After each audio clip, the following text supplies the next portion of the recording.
Hello, ladies and gentlemen.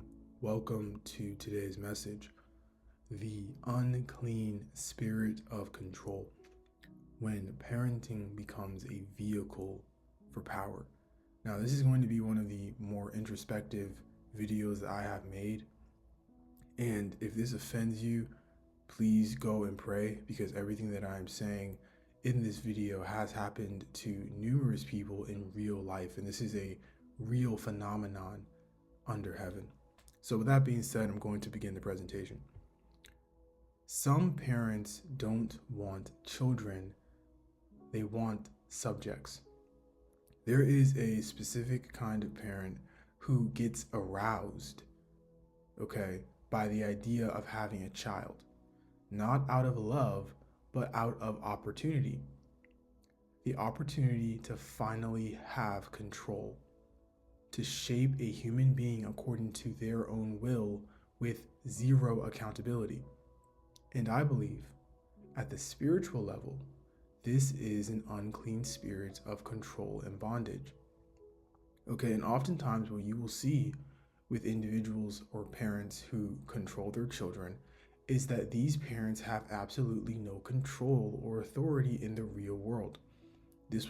An example of this will be a man who isn't respected at his job, a woman who isn't respected at her school. So when they get children, they get all excited because here's an opportunity to finally have control, to finally have authority that they don't have in the real world.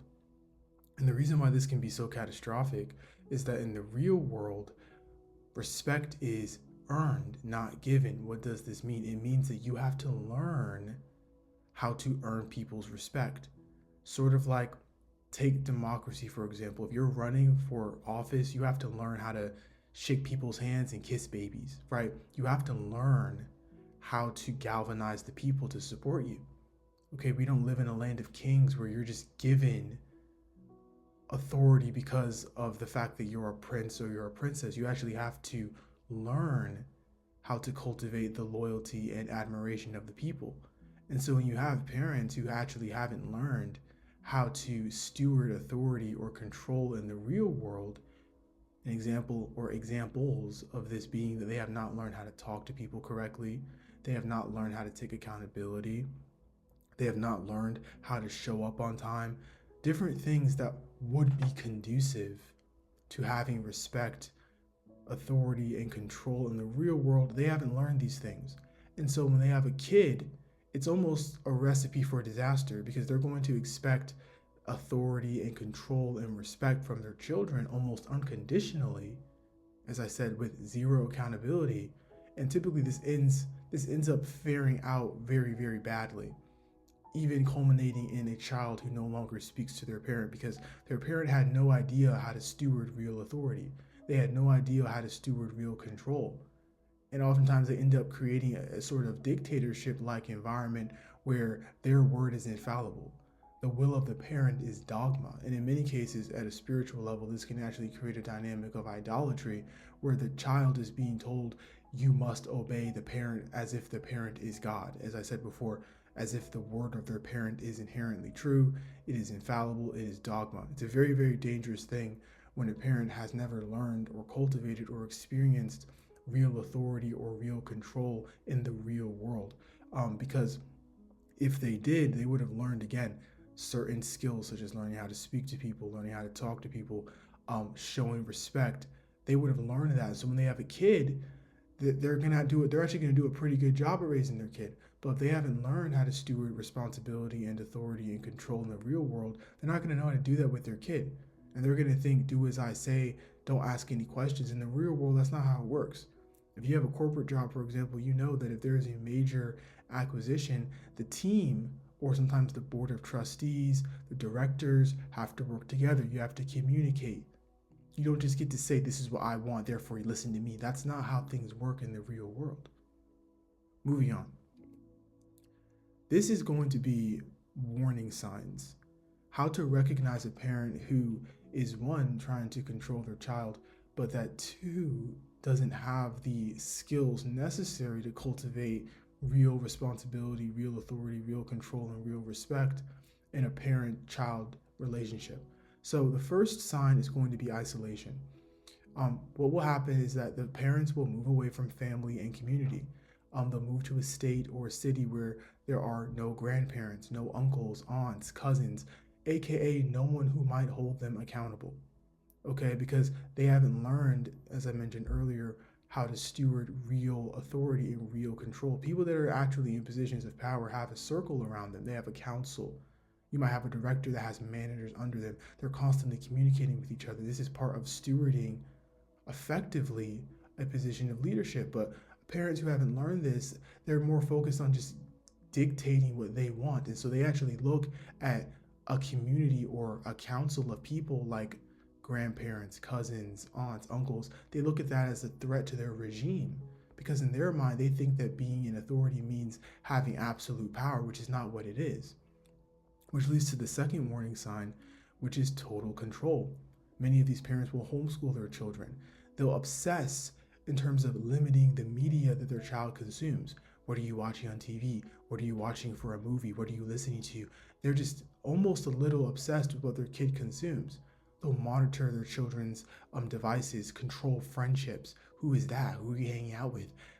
Engineering and trying to control every possible variable in the child's world.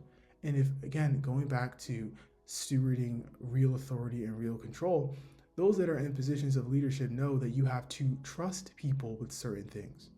You're never going to be an effective leader if you're essentially micromanaging what everyone under you is doing. You have to learn how to say, okay, this is your responsibility. I trust you to steward this properly. But again, parents who have never learned this, they think that micromanaging and isolating and controlling everything that their kid does is how to steward authority, which is not how you steward authority. And then lastly, and this is more so for the parents who do these things who call themselves Christians, is that they weaponize scripture. But this can also apply to individuals who practice other religions. And so, but taking the example of a Christian, they might say things like, the Bible says, children obey your parents. And they'll use this as a tool of domination while ignoring verses that maybe say, do not provoke your children to wrath. But the point for sign number 3 is that they will essentially manipulate the word of God and try to construct a narrative that says, everything that I say is sanctioned by God. Therefore, if you question me, you're questioning God.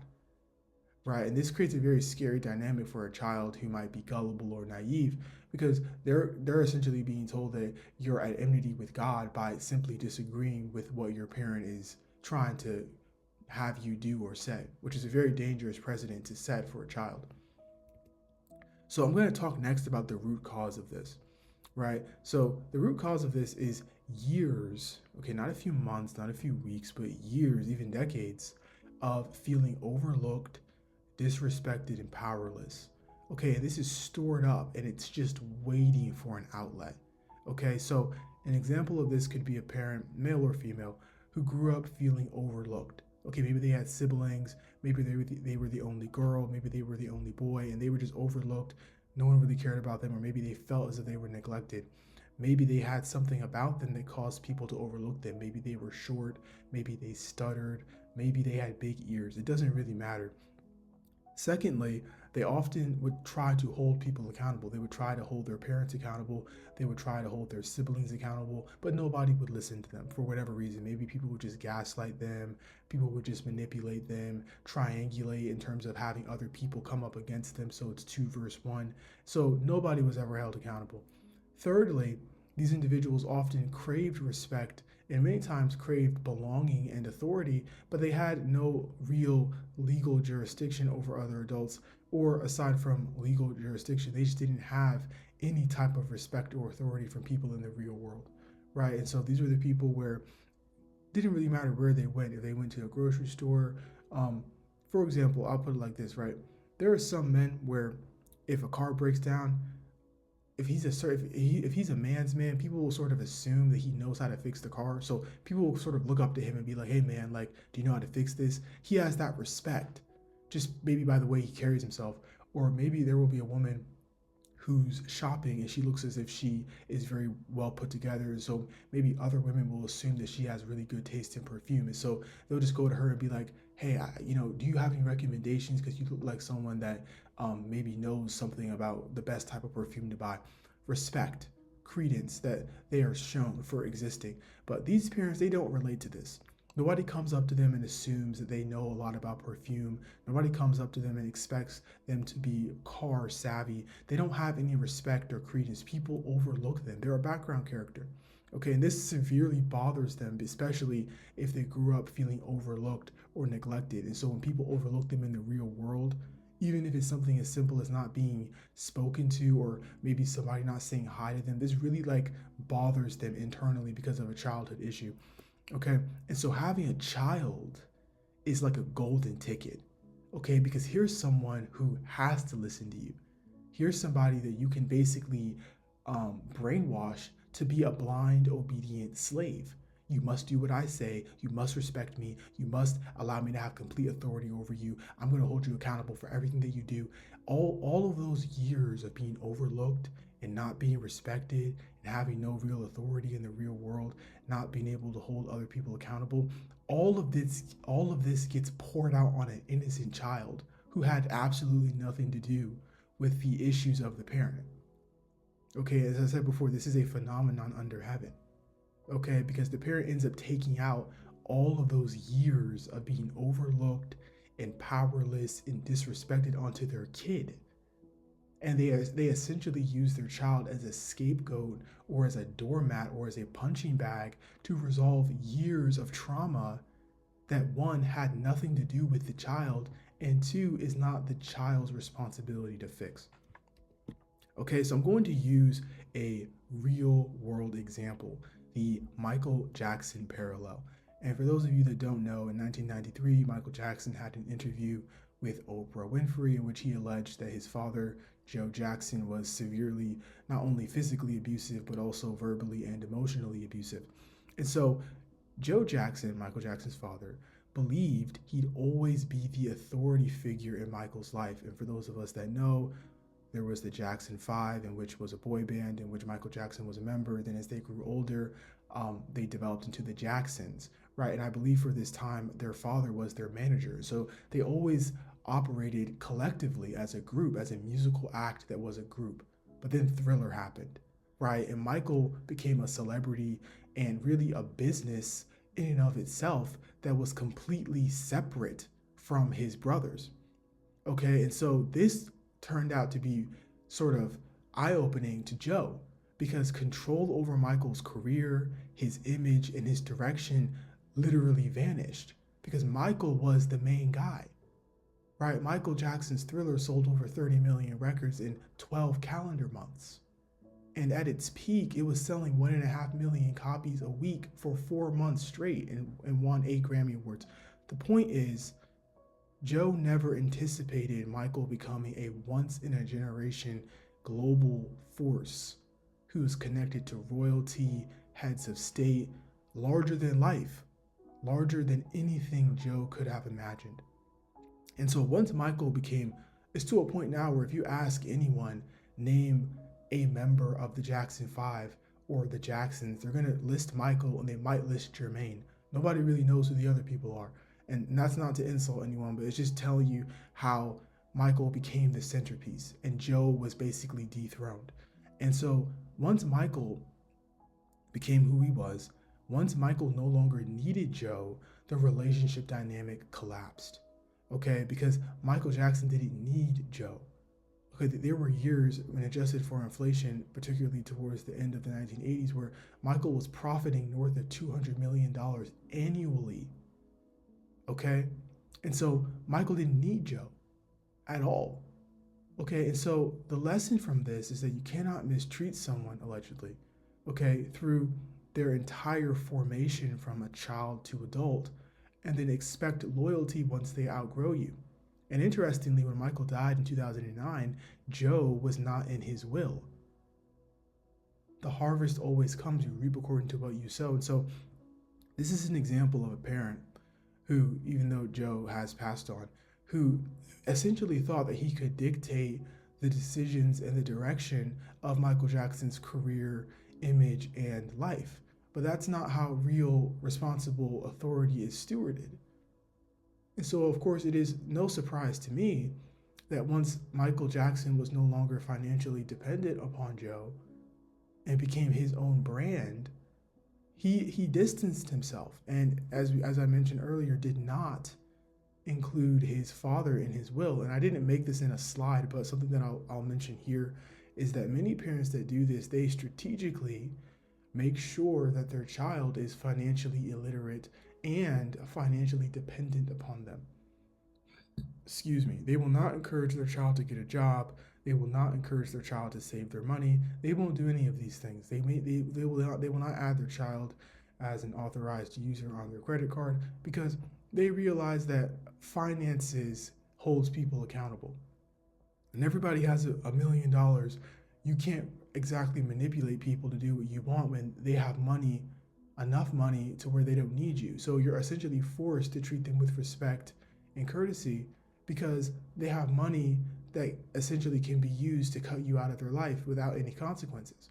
And so many parents, and it's really just a sickening reality, who, to be quite honest, know that they're making decisions that are not in their child's best interest. They know that if their child had money, it would be in their child's best interest to leave.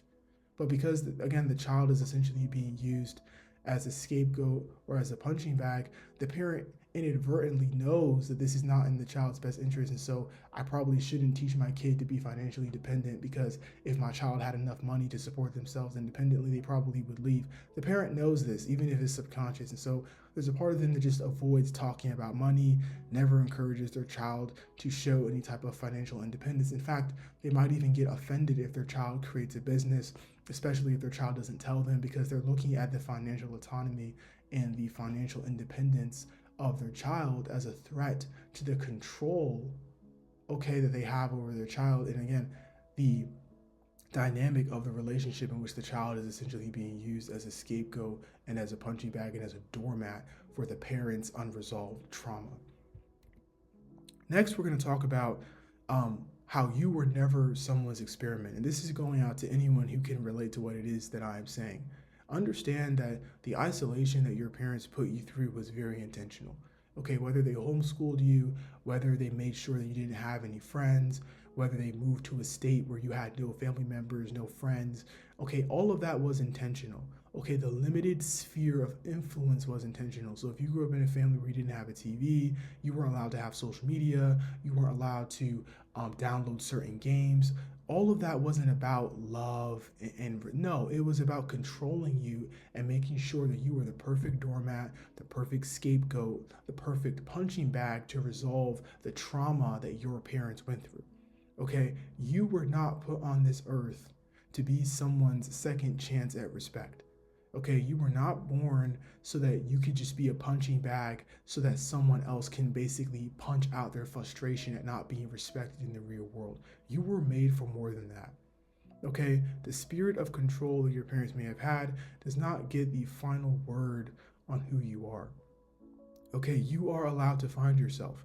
You are under no obligation to keep contact with your parents. You are under no obligation to not travel the world and live your life. Okay, you are allowed to walk into rooms your parents maybe never imagined for you. Okay, and if you are a Christian that's watching this, because I hate to admit this, but many parents who do this to their children are Christian. If you're a child or you're an adult that grew up as a child experiencing this, I want to let you know that as it is written, thou shalt serve the Lord your God only. Okay, it does not say you shall serve your parents. And so understand that for those of you, again, who grew up in this environment, especially as a Christian, you probably can relate to what it is I'm about to say next, which is that your parents created an idolatrous relationship between you and them. And they made it seem as if it was either you were going to follow them or you were going to follow God. Okay, they created a dynamic in which they could not be questioned, they could never be held accountable. They essentially acted, again, as I mentioned earlier, that their word and that their will was infallible, that it was inherently true. They may have even manipulated scripture, saying things like, God told me to do this, when they told themselves to do that, and they're just using God as, again, a cushion to never be held accountable. Right? Understand that as a grown adult, understand, again, if your parents used the Bible and manipulated it in terms of children obey your parents, the Bible does not say adults obey your parents. And so you may have tried to be a good kid and listen to your parents, and it ended up traumatizing you. But as an adult, you are under no obligation whatsoever under heaven or on earth to listen to your parents as a grown adult. Okay, this is your life. Whether you're 18, whether you're 23, it doesn't matter. This is your life. Hopefully, you're pretty young as you're watching this, and you have your entire life ahead of you. You do not have to ask your parents permission to move out of state. You don't have to ask them permission to get into a relationship with someone. This is your life, and you need to establish boundaries and you need to establish a new precedent in which you only serve God. You are making decisions that are in your best interest, and you're not concerned about whether or not your parents approve, and you're not making decisions based on whether or not it makes your parents comfortable. Okay, and so I don't want to use the word rebellion in this context because as a Christian, the Bible does say that rebellion is as witchcraft, but I'll use a different example, which is um, facing stubbornness. Because if you read the book of Ezekiel, and I encourage you to do your own biblical scholarship, um, the prophet Ezekiel is sent unto the house of Israel to be a watchman, to warn them of things to come. And God tells Ezekiel that the children of Israel are very stubborn. In fact, God actually calls the children of Israel a rebellious house. So, what does this mean for Ezekiel? God tells Ezekiel, I'm going to make your forehead like flint. And flint is a very, very hard stone or a very, very hard rock.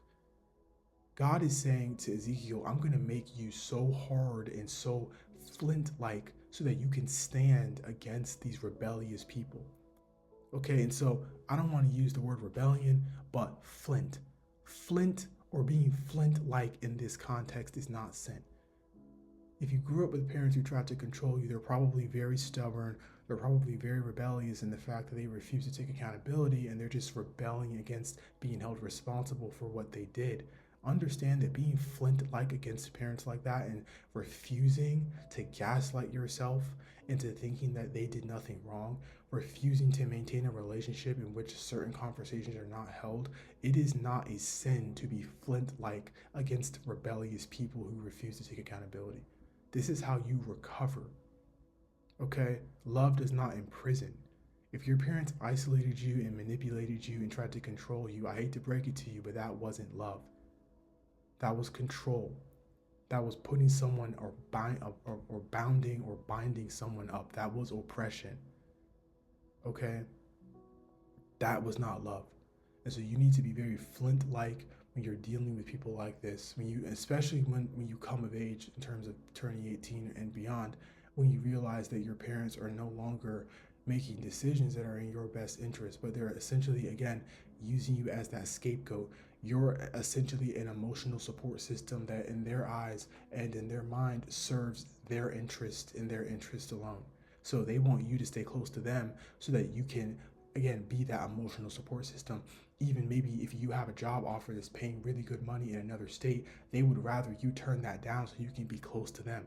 Okay, that's not what real love is. Real love, especially the highest kind of love, which is sacrificial love, says, I know that maybe I want you to stay close to home, but I know that this job opportunity that's 2 states away is in your best interest. And so being sacrificial, I'm going to encourage you to take that job because that's what's in your best interest. But ladies and gentlemen, parents that don't love you, parents that are really just interested in controlling you and using you as that scapegoat, they're going to not tell you to go take that job. They're going to tell you to stay home and basically waste the prime years of your 20s and 30s just so that you can serve their interest. Okay, and if you do this, you end up betraying yourself. And then when your parents pass away, you often will have regrets. Say, I should have taken that job. I should have married that person, but I was essentially living for my parents as a grown adult. And this is how many people go out sad. And so don't go out sad. Establish boundaries. Let your parents know that you don't live for them. You're not asking their permission. You don't take orders from them. You serve God. You make interests. You make decisions that are in your best interest. And you go live your life. I'll see you in the next video.